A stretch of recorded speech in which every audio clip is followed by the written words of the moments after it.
Mr. Chairman. I rise in support of the comments by my colleague, Dr. Russell Norman. The purpose of this bill before us today is to confirm expenses incurred for the 2008-9 financial year that are in excess but within the scope of an existing appropriation in accordance with the Public Finance Act. Let me begin by recognising the Minister of Finance for his cautious custodianship of the country's public purse for the period in review. I am aware that he is responsible for only 7 of the 12 months involved, and that his government would claim that was an insufficient time to make the mark they intend in battling the economic recession that they have inherited. But we have already had an additional 8 months since the end of the period under review, so our judgments are inevitably coloured by the passage of time since then, in which his government has had sole responsibility for macroeconomic policy and financial management of this country. This is no simple responsibility. I count as constituting the government reporting entity in Part 3 of the Public Finance Act, for which he and his colleagues are responsible, some 41 departments, 19 SOEs, 70 Crown entities, and 23 other organisations, including the New Zealand Super Fund and the Reserve Bank. We are talking of some $55 billion of revenue and $64 billion of expenses, a net operating deficit of $11 billion, a gross debt of $43 billion, a net crown worth of $100 billion. It is a major challenge to ensure that the economy is prudently managed and the financial statements are well prepared. As the Minister said in his covering statement, quote, "By taking the shock on its balance sheet, the government has helped to cushion New Zealanders from the worst of the recession." Given all this, why then does the Green Party oppose the adoption of the appropriation review? Why will we be voting against the government on this bill, which is essentially a serious annual exercise? It is, Mr. Speaker, because of the philosophical divide that separates this House. There is a numerical divide in this House, and there is a philosophical divide. Numerically, the House is divided between the two largest parties, between National and Labour. 69 votes square off, though not always, against 53.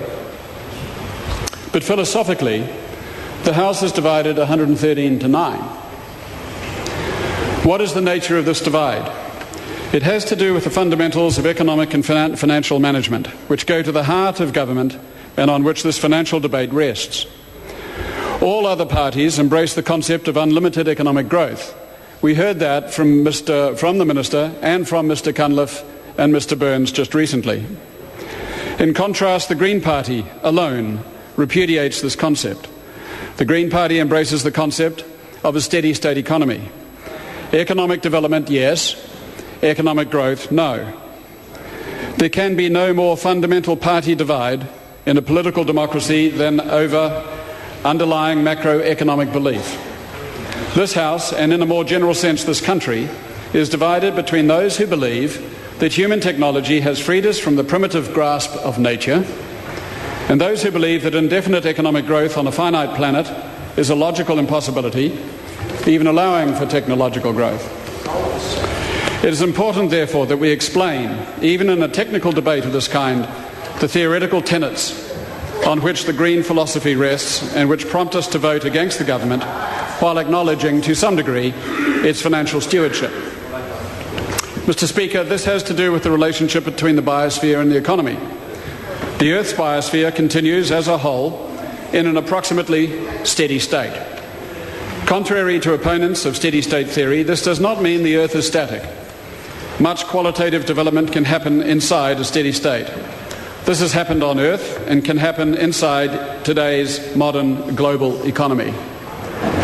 But after millennia of relatively harmonious living on the planet, human society has changed within just the last 200 years, with the enormous growth of the economy relative to the encompassing ecosystem.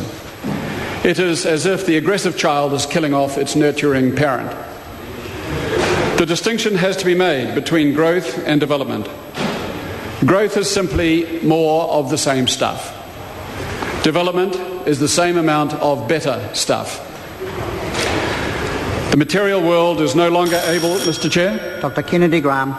The natural world is no longer able to provide the sources and sinks for the metabolic throughput necessary to sustain the oversized and overheated global economy. Yet with a global population growing from 6.7 to 9.2 billion, and every country determined to increase its per capita GDP, the economic managers of our times call nonetheless for mindless pursuit of more growth.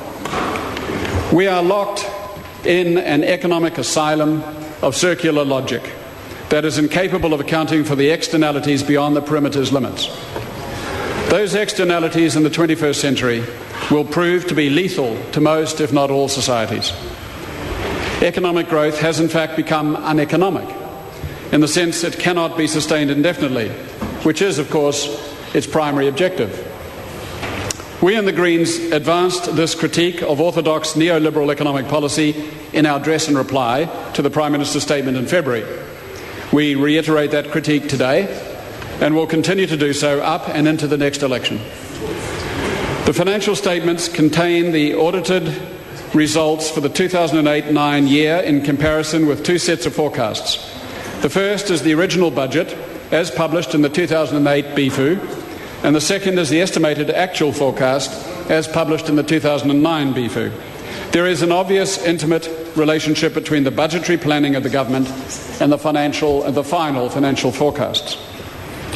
It is therefore consistent with Green Party philosophy that governmental approaches to macroeconomic planning and evaluation adopt a broader set of indices than the purely economic and financial ones we currently use and which are before us today.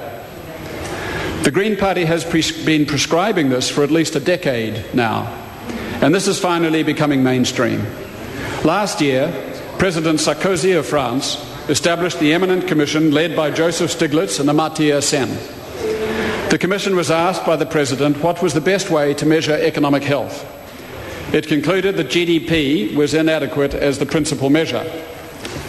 Perhaps, concluded the Commission, quote, had there been more awareness of the limitations of standard metrics like GDP, there would have been less euphoria over economic performance in the years prior to the crisis.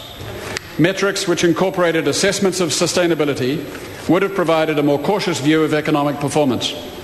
But many countries lack a timely and complete set of wealth accounts, the true natural balance sheets of the economy, that could give a comprehensive picture of assets, debts and liabilities of the main actors of the economy.